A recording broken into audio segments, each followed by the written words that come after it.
Le but affirmé par IMF, c'est effectivement d'être un format pivot qui puisse être utilisé entre post-producteurs, être échangé entre post-producteurs et diffuseurs, puisse être également un format d'archivage. Et donc c'est pour, tant qu'à faire, supporter l'ensemble de ces applications tout en étant restreint à la norme la plus commune possible, une sacrée négociation et une sacrée dose de compromis pour réussir à mettre les bonnes caractéristiques qui vont permettre de répondre à l'ensemble de ce cahier des charges. Et donc, ça doit adresser en termes de compatibilité, bien sûr, les serveurs, les logiciels de création et l'ensemble des toolkits qui sont ces briques logicielles qui vont servir à manipuler ces fichiers. Voilà un schéma typique de ce qui est l'écosystème dans lequel IMF s'embarque. Et nous avons donc depuis l'ingest traditionnel en bande jusqu'à la diffusion en mode fichier, tout un tas d'intérêts et de caractéristiques, de bonnes caractéristiques qui qualifient les fichiers que nous utilisons dans nos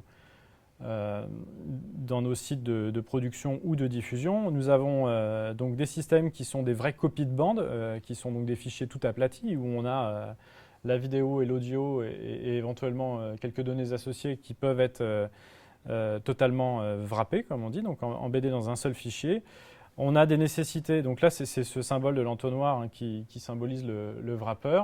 On a des besoins de repurposing que sont les bandes annonces, la création de bandes annonces où on va déwrapper, réaliser ces bandes annonces et puis rewrapper. Et puis effectivement, on a des serveurs centraux de fichiers pivots qui vont pouvoir alimenter sous forme wrappée des serveurs de diffusion qui sont parfois plus agiles et plus robustes s'ils ne diffusent qu'un seul fichier à la fois. Tout ça, ce sont des choix stratégiques qui sont faits par l'ensemble des diffuseurs. Et nous avons la nécessité de trouver un format qui puisse potentiellement s'allier parfaitement avec toutes ces utilisations. Je vous ai parlé d'ASO2 tout à l'heure. ASO2 est déjà notamment supporté dans le monde Apple, dans le monde Avid, dans le monde des serveurs de post-production, dans le monde de DVS notamment.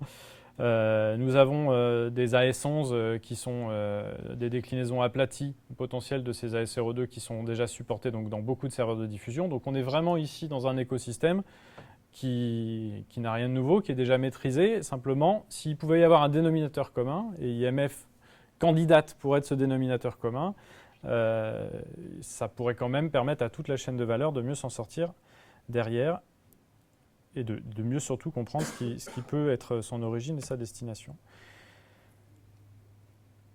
Donc comme je vous disais, un seul package pour l'ensemble des clients, c'est la cible d'IMF, et donc de ne pas rester forcément qu'un format de fichier cantonné aux unités de post-production. Aujourd'hui, on a un exemple dans le cadre du HD Forum grâce à Arte qui a fait ce choix stratégique de pouvoir répondre à la fois à la diffusion en allemand, la diffusion en français, de la réception non synchronisée des sous-titres venant d'Allemagne, de France, des versions traduites, des versions mixées dans les deux langues. Il y a ce besoin de rester effectivement le plus souple possible et d'assembler vraiment le fichier complet qu'au dernier moment lorsqu'on a tous les éléments. Donc là, c'est typiquement ce type d'utilisation d'un format pivot qui reste homogène et totalement fléché et qualifié et néanmoins inséré dans le flow de production et qui pourtant reste un dossier dans lequel l'ensemble des éléments sont accessibles. Et à vouloir simplifier à l'extrême comme nous avons pu le faire ces dernières années en basculant en mode fichier sur des fichiers tout aplatis, des fichiers wrappés tels que les OP1A, c'était sans doute un mal nécessaire aussi pour qu'intellectuellement les techniciens vidéo qui passaient de la cassette au fichier puissent véritablement ne pas perdre tout leur pair d'un seul coup et d'avoir quand même une vraie symbolisation de la cassette dans le fameux point .mxf.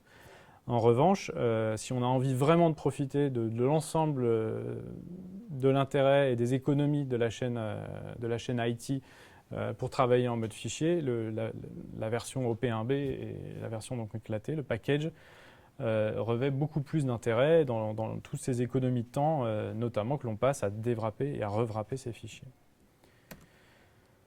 Comment fonctionne IMF? IMF a un corps qui est la grosse partie inaliénable et non modifiable de sa structure.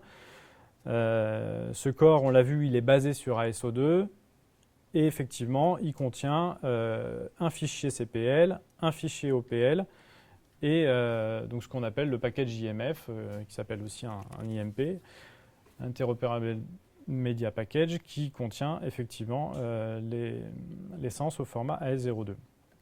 Et puis tout autour de ça, on a des applications. Et les applications, ce sont les petites variantes qui sont dédiées à des use cases et qui sont déjà, au niveau d'Hollywood, promues par les uns ou les autres pour utiliser ce corps avec des goûts différents en fonction des périmètres dans lesquels les différentes majors comptent déployer l'utilisation d'IMF. Donc pour finir, la normalisation est assurée donc, dans le groupe de travail 35 PM50. Et en ce qui concerne l'implication aujourd'hui des partenaires français, eh bien, je remercie à nouveau François et Mesclado pour leur précieuse attentive oreille sur l'ensemble de ces travaux. Mais il est vrai qu'en France, pour le moment, nous n'avons pas de mission, ni de représentation officielle, ni de membres SMPTE hors EBU, qui représente effectivement France Télévisions à IMF, mais je ne vous raconte pas la longueur du parcours, puisque moi, quand je propose des choses à l'EBU, c'est discuté, ratifié, ça prend à peu près 2 à 3 mois avant que ce soit porté à la MOI ou à l'IMF. Donc, c'est ce qui a notamment poussé la BBC à directement court-circuiter l'EBU et aller s'inscrire à la SMPTE l'année dernière, il me semble. Si l'on résume les bénéfices d'IMF, la fluidité des échanges B2B dans le sens où maintenant on s'accorderait sur un format qui plaise à la fois aux diffuseurs et aux post-producteurs et fournisseurs de contenu. La réduction des coûts, elle est évidente à partir du moment où tout le monde est d'accord, parce que ça fait quand même beaucoup moins de développement pour s'adapter aux divers goûts des uns et des autres, au-delà des économies de la dématérialisation elle-même que j'ai résumée tout à l'heure. Un standard universel pour toute l'industrie média, ça c'est une sorte de Graal, mais après tout, Hollywood a fait un pas sérieux dans la télévision, alors on pourrait peut-être aussi y croire à notre tour.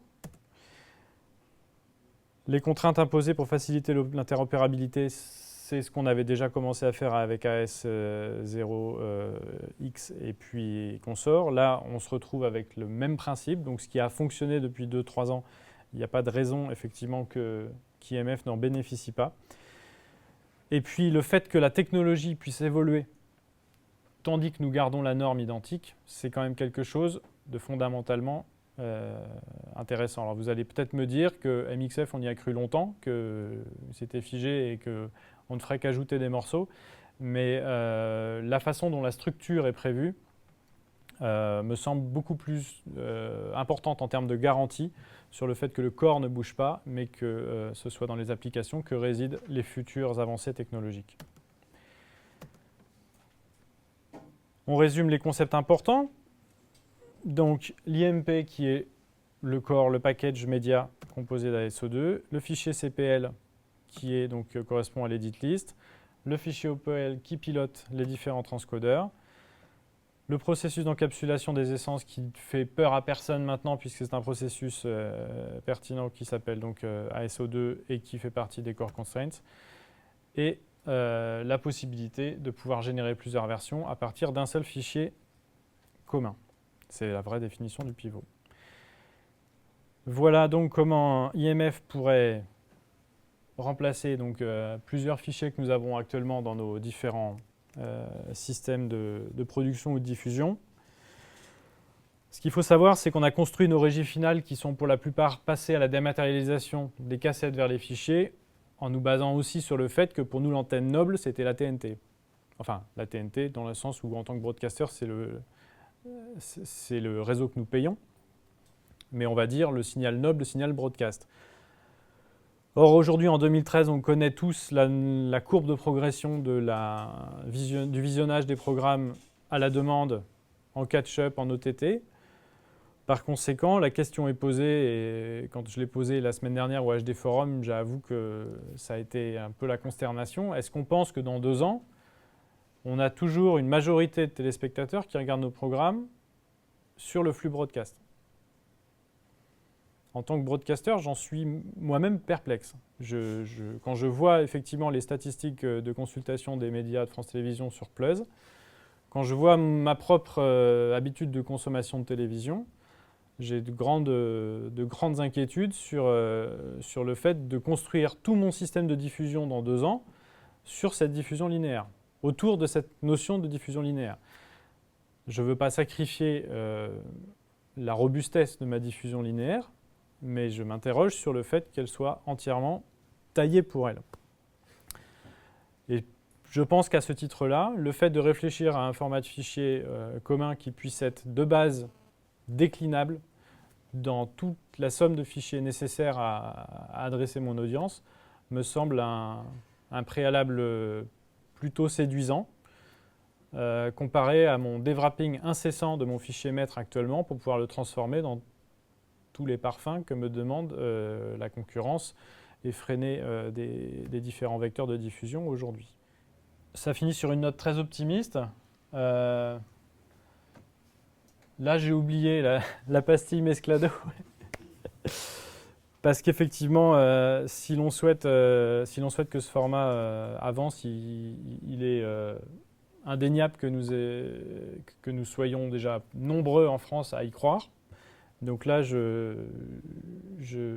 j'invite en tout cas tous ceux qui souhaitent participer à un travail d'appui commun pour l'utilisation de ce format et donc d'influence de la norme et de retour vers Hollywood et vers une potentielle application ou des potentielles applications françaises à se manifester auprès de la FICAM, auprès de la CST et auprès du HD Forum pour pouvoir donc pousser dans le même sens.